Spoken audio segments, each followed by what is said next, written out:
네, 이항영의 뉴욕 앤 서울입니다. 오늘도 글로벌 시장의 움직임들 먼저 체크하겠습니다. 이항영 의원님 만나겠습니다. 의원님 안녕하십니까? 네, 안녕하세요. 이항영입니다. 네, 삼성전자 신제품 공개도 우리도 굉장히 주목하고 있지만 사실은 미국은 이제 1월 FOMC 의사록 내용을 주목하고 있었는데 연말까지 자산 축소를 종료한다는 이야기보다는 금리를 어떻게 할 것이냐에 대한 시각이 좀 엇갈리면서 시장도 좀 반응이 이렇게 뜨겁지는 않았던 것 같습니다. 분석 좀 해주시죠. 네, 맞습니다. 결론적으로 보면 나스닥은 8일 연속 상승했는데요. 사실 연중 의사록이 나오고 직전까지는 불안했습니다. 어제도 말씀드렸다시피 지나치게 많이 좀 스트레이트로 오른 거 아닙니까?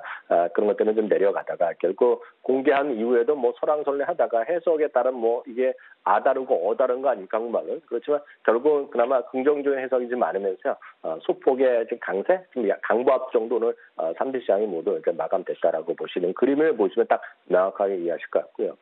오늘 연준에서 얘기한 거는 제가 봤을 때 너무나 명확하게 떨어질 수 있을 것 같습니다. 우리 특히 주식시장 입장에서 투자자 입장에서 생각해보면 첫 번째는 글로벌 경기가 예상보다 좀 급격하게 하강 국면도 들어줄 수 있다는 것을 인지하고 있다는 것들이 들어가고요. 또 하나는 역시 대차대 제표 축소에 대한 보다 유연한 입장, 그러니까 돈을 빨리 거둬들이거나 이런 것에 대한 자제 입장이 분명히 드러났다라고 보셔야 되겠고요. 이런 것들이 시장에선 조금이나마 마이너스 요인보다는 좀 플러스 요인으로 작용했다라고 보셔야 되겠고요. 화요일부터 워싱턴에 시작된 실무급 그리고 이번 주도 역시 목금날 좀 고위급 회담으로 있을 것으로 알려지고 있는데요. 여전히 긍정적인 결과가 나오지 않을까 기대가 됩니다. 특히 어제 이제 중국에서 위안화해주는 상대적 강세, 결국 트럼프 대통령과 미국 입장에서 중국에 위안화 좀 어떻게 좀 해야 되는 거 아니냐, 이런 것들이 모두 좀 중국 측에서 좀 받아들이면서 이런 것들이 좀 시장에서 무역 협상에 대한 안정적인 결과 이런 것들에 대한 기대감이 여전히 많이 있다라는 거 먼저 좀 말씀드리겠고요. 오늘은 흥미로운 지표 하나를 소개해드리겠습니다. 제가 이제 기술적 지표를 이렇게 선호하지 않지만 갖고 중요한 거를 가끔 말씀드리는데요. 오늘 보여드릴 건 소위 AD 라인입니다. 한국말로도 이제 상승과 하락 이런 해서 어드밴스 디클라인 라인인데 쉽게 얘기해서 매일매일 플러스 마이너스를 합니다. 상승한 종목수를 다 더하고요. 하락한 종목수를 다 내리는 것을 AD 라인. 여러분들을 쓰시는 어느 증권사 HTS도 이게 다 들어있는데요. 오늘 보여드린 건 뉴욕 증권사의 NIS의 AD 라인 전체 종목인데요. 이게 사상 최고가를 뚫고 올라갔습니다. 이게 어떤 의미가 있는지 우리나라에서 이렇게 보면 기술적 지표 하면 딱 책이 나오는 얘기가 있는데요. 이게 이렇게 얘기를 하고 있습니다. AD 라인이요. 사상 최고가를 기록한 이후에 한 번도 베어마켓이 바로 시작된 적이 없다라고 오늘 헤리티지 캐피탈의 대표가 얘기했다는 거죠. 그래서 그만큼 상승한 종목수가 많고 하락한 종목수가 적은데 이걸 누적해서 올라갔기 때문에 이게 지금 시장의 에너지가 여전히 위쪽으로 좀 열려있다라는 그런 주장도 있다는 것도 한번 참고하시면 좋겠고요. 우리나라에서도 AD 라인은 우리나라에도 있으니까 우리나라 것도 한번 찾아보시기 바랍니다. 근데 특징적인 두세 가지 말씀드리겠는데요. CVS 헬스라고 우리나라에서는 업체가 없는데요. 결국은 약국 유통 체인이라 보시면 되겠는데요. 예상보다 부진한 가이던스, 요즘의 일반적인 추세가 되겠습니다. 발표해서 8%로 주가가 급락했고요. 가민이라고 하면 우리나라에서는 익숙치 않은데 미국이나 해외에서는 우리 보면 GPS라 그래갖고 내비게이션 있지 않습니까? 집에서 운전할 때 쓰시는 거. 이게 대표적인 회사가 가민입니다. 근데 그 회사가 그것뿐만 아니라 요즘은 웨어러블 기기를 많이 만들고 있습니다. 손목에 차는 거, 여행 갈 때 다 많이 차는 건데 오늘 아주 실적을 깜짝 실적을 발표하면서 오늘 주가가 무려 18% 가까이 올라갔고요. 찰스 왑은 오늘 소폭 내렸는데 제가 오늘 말씀드리자면 미국은 우리나라는 증권회사끼리 상대방 증권회사를 절대 나쁘게 말하지 않습니다. 웬만하면 제가 본 적이 없는데요. UBS에서요. 이 찰스 왑이 지금 경쟁도 심화되고 증권업계 리테일의 온라인 리테일의 강자인데요. 성장이 한계였다면서 중립에서 매도로 내렸는데 이게 보면 우리나라의 관련해서 보면 이해가 안 되는데요. 그만큼 미국은 그냥 신랄하게 하고 싶은 말을 하는 나라다라고 제가 오늘 상징적으로 보여드렸습니다. 예. 금 얘기 어제도 하셨고요. 그래서 저도 아침에 조금 코멘트를 드렸는데 금뿐만 아니라 유가도 오르고 원자재 가격이 좀 움직이는 모양새를 나타내고 있고 원자재 시장이 돈이 좀 계속 몰려가는 건지 그에 따른 또 주가는 좀 부담스러운 요인들도 있거든요. 그 부분 좀 더 구체적으로 봐주시죠. 네. 저도 앵커께서 말씀하는 거 잘 들었는데요. 어제 이제 금 얘기했기 때문에 약간 또 다른 거 하나 말씀드릴 겁니다. 구리 얘기를 해드리겠는데요. 구리는 아시다시피 이제 우리나라에서 많이 검색하시면 금은 이제 구리하면 구리 박사 닥터 카포라고 얘기하고 아니면 킹 카포라고 해서 구리 왕 이렇게 합니다. 그만큼 모든 어떤 금속에서 상품에서 뭐 왕 같은 존재, 닥터 같은 존재 어떤 위치를 얘기하고 있는데요. 왜 도대체 이런 얘기가 쓰이냐니를 좀 이해하시면 좋겠는데요. 이런 거죠. 앞서 금 얘기를 하셨는데요. 금은 예를 들어서 아주 비판하는 사람도 있습니다. 물론 금이란 것에 근본이 제대하면서 모든 어떤 은행이나 어떤 중앙은행에서 기본이 되는 화폐 대신에 쓸 수 있는 건데요.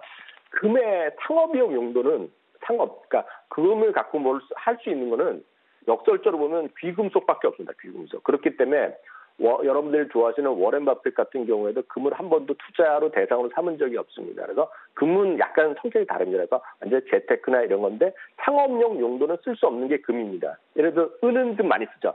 은은 수조에도 쓰고 쉽게 해서 먹기에도 쓰고 일단 공업용에서 많이 쓰입니다. 은은요. 근데 금은 아니라는 것을 먼저 말씀드리겠고요.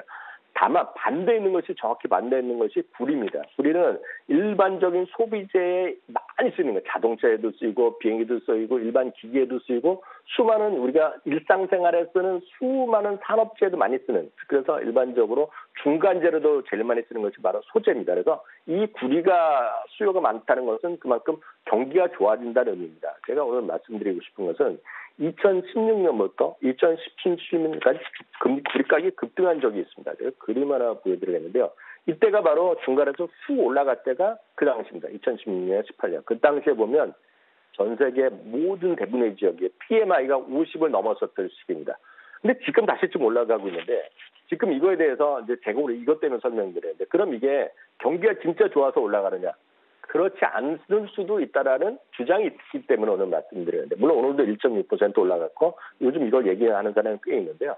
지금 이거는 약간 다르다는 거죠. 왜냐하면 지금 이 올라가는 것은 바로 특정 섹터 때문에 그렇다는 것인데 그것을 오늘 포브스에서 기사한 거로 소개해드리면 풍력이라든가 태양광 등 청정 에너지 사업에서 압도적으로 기존의 에너지보다 많이 쓰고 있다고 합니다. 그래서 이번에 올라가는 구리의 수요는 글로벌 경기가 좋아진다. 그것도 있을지 모르겠으나 그것이 아니라 바로 청정 에너지가 많이 늘어나고 있다는 거죠. 그래서 그것에 관해서 그림을 한두 개 보여드리면 블룸버그 통계가 되겠는데요. 2018년에 재생에너지 사용량이 13.4기가와트에서 13.4기가로 늘어났는데요. 2017년보다 2배 이상 늘어났다는 거가 되겠고요.